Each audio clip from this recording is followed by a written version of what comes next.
இந்த உலகத்துல விரல் விட்டு எண்ணக்கூடிய அளவுக்கு மட்டும்தான் 5ஆம் தலைமுறை போர் விமானத்தை வச்சிருக்காங்க. அதுவும் பர்டிகுலரா சைனாவினுடைய J-20, ரஷ்யாவினுடைய Su-57, யுஎஸ்னுடைய F-22, F-35 இந்த நாடுகள் வரிசையில இந்தியா AMCA போர் விமானத்தை தயாரிக்கிறதுக்கு மிகப்பெரிய போராட்டத்தில் இறங்கியிருக்காங்க. ஆக்சுவலா அதற்கு ஒரு மிகப்பெரிய பூஸ்ட் கிடைச்சிருக்கு. ஏன் அப்படின்னா இந்தியாவினுடைய AMCA போர் விமானத்தை தயாரிக்கிறதுக்கு இன்ஜினை நாங்க ஃபுல்லா எல்லா டெக்னாலஜியும் உங்களுக்கு ஷேர் பண்ண தயாரா இருக்கு அப்படின்னு சொல்லி ஜப்பான் 4வது நாடா உள்ளடங்கி இருக்காங்க.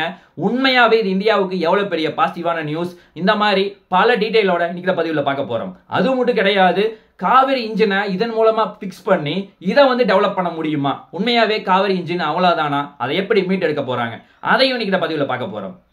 ஃபர்ஸ்ட் நம்ம பார்க்க போற ஒரு முக்கியமான விஷயம்னா AMCA advance medium compact aircraft. இது 2 இன்ஜின் மூலமா கிட்டத்தட்ட ஒரு 25 டன் எடை கொண்ட ரொம்ப அட்வான்ஸ் டெக்னாலஜியான இன்ஜின். சொல்ல என்னதான் இதை 2025 இப்போ ஒரு 15,000 கோடி கொடுத்து சென்ட்ரல் கவர்மெண்ட் அப்ரூவல் கொடுத்தாலும் என்னுடைய ஃபர்ஸ்ட் விதை போட்டது அப்படின்னா 2010 விட போட்டாங்க.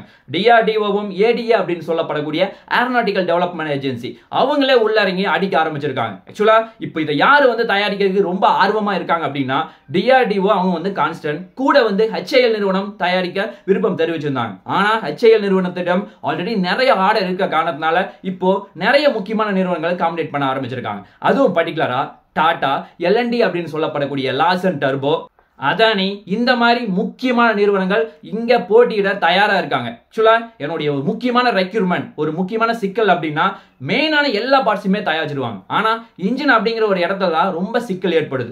ஆல்ரெடி நமக்கு தெரியும் தேஜஸ் MK-1A அப்படின்னு சொல்லப்படக்கூடிய இந்த இந்தியாவினுடைய 4ஆம் தலைமுறை போர் விமானத்தை தயாரிக்கிறதுக்கு ரொம்ப ஸ்ட்ரகிள் ஆயிட்டு இருக்கோம். என்னதான் ஃபுல்லாவே ரெடி பண்ணிட்டாலும் இன்ஜின் அமெரிக்காவினுடைய ஜெனரல் எலக்ட்ரானிக்ஸ் இடம் இருந்து, அதாவது F-404 அப்படின்னு சொல்லப்படக்கூடிய அந்த இன்ஜின் வராம ரொம்ப ஸ்ட்ரகிள் ஆயிட்டு இருக்கோம்.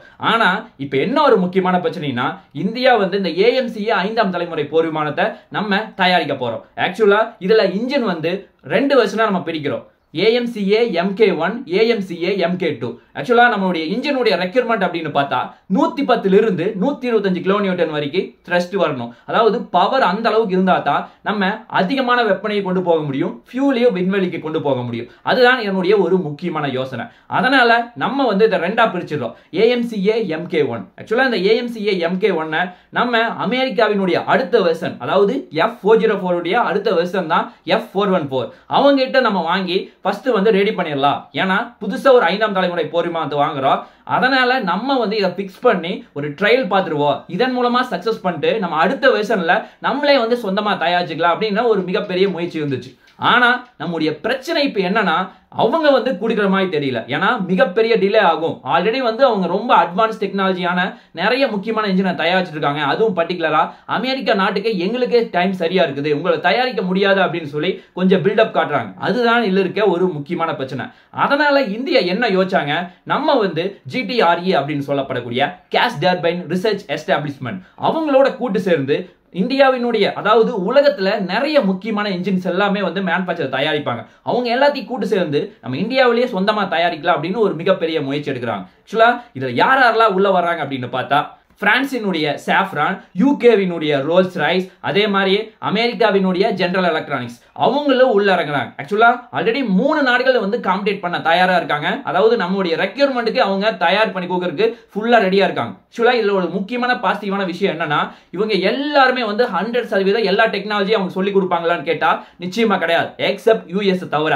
US மட்டும் தான் 80% சொல்லி கொடுக்குறாங்க. மத்த எல்லாரும் 100% எல்லா டெக்னாலஜியும் சொல்லி கொடுக்குறா அப்படின்னு சொல்லி அவங்க தயாரா இருப்பதாக சொல்லப்படுகிறது. ஆக்சுவலா இப்ப என்னன்னா ஒரு பாசிட்டிவான நியூஸ்னா AMCA அப்படின்னு சொல்லப்படக்கூடிய இந்த போர் விமானத்தினுடைய இன்ஜினை தயாரிக்கிறதுக்கு ஜப்பான் மிகப்பெரிய ஆர்வம் காட்டிட்டு இருக்காங்க. அதுவும் பர்டிகுலரா HIXF91 அப்படின்னு சொல்லப்படக்கூடிய இந்த இன்ஜினை நாங்க இந்தியாவுக்காக கற்றுக் கொடுக்க தயாரா இருக்கோம். நாங்க உங்களுக்கு 5ஆம் தலைமுறை போர் விமானத்தினுடைய இன்ஜினையும் தயார் பண்ணி கொடுக்கிறோம், 6ஆம் தலைமுறை போர் விமானத்தினுடைய இன்ஜினையும் தயார் பண்ணி கொடுக்கிறோம் அப்படின்னு சொல்லி சொல்றாங்க. ஆக்சுவலா இந்த ஜப்பானுடைய இன்ஜின்ல என்ன ஒரு பாசிட்டிவான அப்டேட்னா அதாவது இது வந்து ட்ரை த்ரஸ்ட்லயே, அதாவது பர்னரே இல்லாமயே இது வந்து 110 கிலோநியூட்டன் அளவுக்கு த்ரஸ்ட் வெளிப்படுது. அதே வந்து நம்ம பர்னரோட இருந்துச்சுன்னா, ஆஃப்டர் பர்னர் மூலமா இதை யூஸ் பண்ணோம்னா இது வந்து கிட்டத்தட்ட 147 கிலோநியூட்டன் அளவுக்கு பவர் வந்து அந்த அளவுக்கு அதிகமா இருக்கு. ஆக்சுவலா இப்போ ஒரு டெவலப்மெண்ட் போயிட்டு இருக்கு. அது சக்சஸ் ஆச்சுன்னா கிட்டத்தட்ட 200 கிலோநியூட்டன் அளவுக்கு பவர் வர அளவுக்கு ரொம்ப ரொம்ப அதிகமா இருக்கு. நமக்கு தேவையே 110 கிலோநியூட்டன் தான். அதுவும் பர்டிகுலரா ட்ரை த்ரஸ்ட் மூலமாவே நம்மளால கொண்டு வர வைக்க முடியும். அதனால ஜப்பானை வச்சுக்கிட்டு அவங்களோட நம்ம கை சேர்ந்துட்டோம்னா நம்ம விண்வெளியிலும் பெரிய முயற்சி எடுக்கலாம். அவங்களுக்கு உண்டான ராக்கெட் இன்ஜினையும் தயாரிக்க முடியும். இதே வந்து இந்த ஏர்கிராஃப்ட் இன்ஜினையும் நம்ம தயாரிக்க முடியும். இதனால இந்தோ பசிபிக் தீவுல ஒரு மிகப்பெரிய உறவு ஏற்படுவது நமக்கு தெளிவா தெரியுது. இது வந்து இந்தியாவுக்கு ஒரு மிகப்பெரிய பாசிட்டிவா பார்க்கப்படுது. ஆக்சுவலா இதுல இன்னொரு முக்கியமான பாசிட்டிவ் அப்டேட் என்னன்னா, இவங்க வந்து எல்லா டெக்னாலஜியும் 100% டெக்னாலஜியை ஜப்பான்ல இருந்து இந்தியாவுக்கு கொண்டு வர போறாங்க. அதுதான் ஒரு முக்கியமான பாசிட்டிவான அப்டேட்டா பார்க்கப்படுது. ஜப்பானினுடைய இந்த முக்கியமான இன்ஜினை யாரு தயாரிக்கிறாங்கன்னா, Japan acquisition technology logistics agency. இவங்க தான் வந்து இதை தயாரிச்சுட்டு இருக்காங்க. இதை வந்து பல்வேறு டெஸ்டிங்க்கு ஆல்ரெடி உபயோகிச்சுட்டு இருக்காங்க. அவங்க வந்து இந்தியாவுக்கு வந்து நாங்க எல்லா டெக்னாலஜியை சொல்லிக் கொடுக்க தயாரா இருக்க காரணத்தினால இது இந்தியாவுக்கு ஒரு மிகப்பெரிய பாசிட்டிவா பார்க்கப்படுது. ஆக்சுவலா நமக்கு இன்னொரு டவுட் வரும், ஜப்பானுடைய இந்த இன்ஜின் வந்து எந்த மாதிரி மெட்டீரியல் மூலமா அவங்க தயாரிச்சுட்டு இருக்காங்க அப்படின்னு பார்த்தா, நிக்கல் கோபால்ட் பேஸ் அப்படின்னு சொல்லப்படக்கூடிய ஒரு முக்கியமான மெட்டீரியலும் சூப்பர் அலாய் இந்த மாதிரி பல்வேறு மெட்டீரியலை மிக்ஸ் பண்ணி தான் இவங்க இந்த இன்ஜினை தயாரிச்சிருக்காங்க. இது கிட்டத்தட்ட ஒரு 2000 to 3000 ஃபாரன்ஹீட் அளவுக்கு தாங்குற அளவுக்கு என்னுடைய கெப்பாசிட்டி அப்படிங்கிறது ரொம்ப ரொம்ப அதிகமா இருக்கு. இதனால இது வந்து எவ்வளவு பெரிய வெப்பனை வேணாலும் நம்ம தூக்கிட்டு போக முடியும், எவ்வளவு பெரிய ஃபியூல் டேங்கா இருந்தாலும் நம்ம கொண்டு போக முடியும். அதே மாதிரியே இன்னொரு முக்கியமான அப்டேட்னா, ஏஎம்சி 5ஆம் தலைமுறை போர் விமானம் கிட்டத்தட்ட அவனுடைய லைஃப் அப்படின்னு பார்த்தா எப்படியா இருந்தாலும் ஒரு 15 இருந்து ஒரு 20 வருஷம் ஓடுமா. கிட்டத்தட்ட 4000 மணி நேரம் ஓடுற அளவுக்கு அந்த இன்ஜினுடைய கெப்பாசிட்டி இருக்கு. அதுக்கப்புறம் சின்ன சின்ன மாடிஃபிகேஷன் பண்ணி லேட்டஸ்ட் டெக்னாலஜி உள்ள இன்க்ளூடிங் பண்ணிட்டோம்னா அதை வந்து மறுபடியும் யூஸ் பண்ணிக்கலாம். அது மட்டும் இல்லாம என்னுடைய வேகம் அப்படின்னு பார்த்தா மேக் 1.2 இருந்து 1.5 வரைக்கும் வேணும். இது எல்லாமே நம்மளுடைய ரெக்யூர்மெண்ட். இந்த ரெக்யூர்மெண்ட்டுக்கு ஏத்த மாதிரி தான் இன்ஜினை டிசைன் பண்ணுவாங்க, அந்த ஏர்கிராஃப்டை டிசைன் பண்ணுவாங்க. ஆக்சுவலா ஆல்ரெடி வந்து பல டெஸ்ட்கள் வந்து கம்ப்ளீட் பண்ணிட்டாங்க. நம்ம வந்து ஏரோ இந்தியா அப்படின்னு சொல்லப்படக்கூடிய ஒரு முக்கியமான இதுலயும் வந்து கண்காட்சியில ஷோ பண்ணி 2021 அது எல்லாமே பண்ணிட்டாங்க. ஆக்சுவலா இப்ப வந்து ஃபண்ட் வந்து 15,000 கோடி ஒதுக்கி இருக்காங்க. இது எதற்காகனா டிசைன் பண்றதுக்கும் புரோட்டோடைப் ரெடி பண்றதுக்கும். ஆக்சுவலா நம்மளுடைய எதிர்பார்ப்பின்படி 2028ல ஃபர்ஸ்ட் புரோட்டோடைப் வரக்கு நிறைய வாய்ப்புகள் இருக்கு. அதன் பிறகு இந்தியா வந்து ஒவ்வொன்றா முன்னாடி கொண்டு போவாங்க அப்படிங்கிறது எதிர்பார்க்கப்படுது. ஆக்சுவலா இவ்வளவு விஷயம் பேசினேன். இந்தியா வந்து தேஜஸ் எம்கேலயே வந்து நம்ம ஒரு மிகப்பெரிய முயற்சி எடுத்தோம். 1980 இருந்தே நம்ம காவேரி இன்ஜினை கொண்டு வரணும், தயாரிக்கணும் அப்படின்னு சொல்லி மிகப்பெரிய முயற்சி எடுத்தாங்க. ஆனா இன்னைக்கு வரைக்கும் 2025 ஆச்சு, இது வரைக்கும் வந்து நம்மளால பெரிய லெவல்ல டெவலப் ஆக முடியல. அதுவும் ஒரு பர்டிகுலரா ரீசன்ட் டைம்ல ஒரு முக்கியமான நியூஸ் வந்துச்சு. எல்லாரும் வந்து காவேரி இன்ஜினுக்கு ஃபண்ட் ஒதுக்குங்கப்பா, அட்லீஸ்ட் ஒரு 15,000 இருந்து 20,000 கோடி ஒதுக்குனீங்கன்னா மீண்டும் வந்து உயிர் பெற்க முடியும். அதுவும் பர்டிகுலரா கட்டாக் அப்படின்னு சொல்லப்படக்கூடிய அந்த முக்கியமான விஷயங்களுக்கு நம்ம கொண்டு வர முடியும், அதை வந்து அதுக்காக யூஸ் பண்ணலாம், வெட்டியாவே கிடக்குது அப்படின்னு சொல்லி ஒரு மிகப்பெரிய கான்ட்ரோவர்சியான பேச்சு அடிபட்டது.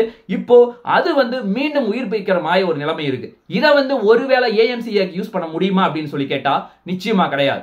ஏன் அப்படின்னா என்னுடைய நார்மல் ட்ரஸ்டே வந்து கிட்டத்தட்ட 80 கிலோநியூட்டன் வர அளவுக்கு தான் அதை வந்து ரெடியே பண்ணிருக்காங்க. ஆனா இப்போ ஒரு முக்கியமான பிரச்சனை என்னன்னா, ரஷ்யால கொண்டு போய் ஒரு மிகப்பெரிய சோதனை நடத்தினாங்க. அதாவது இந்தியால அந்த சோதனை ஃபெசிலிட்டி கிடையாது.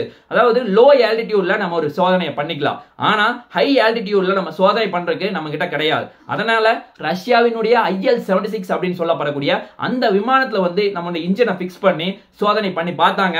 அது ஒரு மிகப்பெரிய வேரியண்டா ரொம்ப டிஸ்டன்ஸா இருந்துச்சு. ஆக்சுவலா இன்னும் கரெக்டா சொல்லணும்னா ட்ரை டெஸ்ட்ல ஜஸ்ட் ஒரு 51 கிலோநியூட்டன் தான் நம்முடைய ஓன் ரெக்யூர்மெண்ட். ஆனா அது வந்து ஜஸ்ட் ஒரு 49 கிலோநியூட்டன் அளவுக்கு தான் ட்ரஸ்டே வருது. இதே வந்து ஆஃப்டர் பர்னர்ல நமக்கு ரெக்யூர்மெண்ட் 81 கிலோநியூட்டன். ஆனா வந்தது என்னமோ பார்த்தா ஜஸ்ட் ஒரு 71 கிலோநியூட்டன் தான் வந்திருக்கு. இது ஒரு மிகப்பெரிய குழப்பமா வந்து இந்தியாவுக்கு பார்க்கப்படுது. அது மட்டும் இல்லாம ஆல்ரெடி நம்ம பெங்களூர்ல லோ ஆல்டிடியூட் டெஸ்ட் சோதனை நடத்தினோம். அங்க வந்து கிட்டத்தட்ட ஒரு 75 மணி நேரம் வெற்றிகரமா ஓட வச்சு சக்சஸ்ஃபுல் கம்ப்ளீட் பண்ணோம். அதன் பிறகு நம்ம ஹை ஆல்டிடியூட் டெஸ்ட்டை ரஷ்யாவில் பண்ணது குறிப்பிடத்தக்கது. ஆக்சுவலா இன்னொரு 15,000 இருந்து 20,000 கோடி வந்துச்சுன்னா நம்ம மீண்டும் வந்து இதுல பல சோதனைகள் பண்றதுக்கு நிறைய வாய்ப்புகள் இருக்கு. இது ஏன் வந்து மெயினா டிலே ஆகுதுன்னா, ஒன்னு வந்து கவர்மெண்ட் ஃபண்ட் அலோகேட் பண்ணல, இன்னொன்னு வந்து லேபர்ஸ் எல்லாருமே ரொம்ப ஸ்கில்டு லேபரா கிடையாது. அதுதான் இல்ல இருக்க ஒரு முக்கியமான பிரச்சனை. ஆக்சுவலா இது எல்லாத்தையுமே வந்து இந்தியா எடுத்துக்கிட்டு எந்த அளவுக்கு முன்னாடி போவாங்க அப்படிங்கிறத நாம் பொறுத்து தான் பார்க்க வேண்டும். இந்த வீடியோ முடியறதுக்கு முன்னாடி நான் உங்ககிட்ட ஒரு முக்கியமான கொஸ்டினோட இந்த வீடியோ முடிக்க போறேன். ஆக்சுவலா இந்தியா வந்து AMC 5ஆம் தலைமுறை போர் விமானத்துல எந்த இன்ஜினை யூஸ் பண்ண போறாங்க? என்னுடைய பாயிண்ட் ஆஃப் வியூல ஜப்பானுடைய இன்ஜினை யூஸ் பண்ணா இந்தியாவுக்கு ரொம்ப நல்லதா இருக்கும். அதாவது 5ஆம் தலைமுறை போர் விமானம் ஆச்சு, 6ஆம் தலைமுறை போர் விமானத்துக்கு இன்ஜின் ஆச்சு, ரெண்டுக்குமே ரெடியா இருக்கு. அதுதான் இதுல ஒரு முக்கியமான பாசிட்டிவான அப்டேட். ஆக்சுவலா இல்ல நீங்க வந்து US தான் வேணும் அப்படின்னு நினைச்சீங்கன்னா ஆல்ரெடி தேஜஸ் MK1லயே ஒரு மிகப்பெரிய ஸ்ட்ரகிள் ஆச்சு. அதை தாண்டி இப்போ மீண்டும் வந்து AMC-லயோ அடிபட போறோமா? இது எல்லாத்தையுமே பொதுதான் பார்ப்போம். பார்க்கலாம் என்ன நடக்குது என்று சொல்லி நாளைக்கு இன்னொரு நல்ல ஒரு வீடியோவில் உங்களை நான் சந்திக்கிறேன். நன்றி, வணக்கம், தேங்க்யூ, ஜெய் ஹிந்த்.